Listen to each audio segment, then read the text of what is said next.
ուզում եմ շնորհավորել վաղարշաբաթցիներին երեք կայացած տեղական ինքնակառավարման մարմիններում ընտրությունների կապակցությամբ ազատ, արդար, թափանցիկ եւ ժողովրդավար ընտրությունների կապակցությամբ շնորհավորում եմ իմ թիմակիցներին,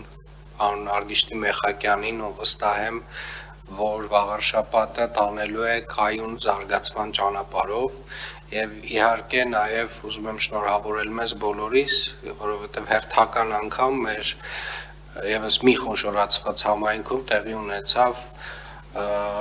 այն ընտրությունները, որոնք որ սկսել են տեղի ունենալ 2018 թվականից ի վեր եւ այսուհետ Հայաստանի Հանրապետությունում ժողովրդավարական ընտրություններից, ազատ արդար ընտրություններից բացի այլ տեսակ ընտրություններ չպետք է տեղի ունենան եւ եւս մեկ անգամ շնորհավորում եմ բոլորիս այդ առիթով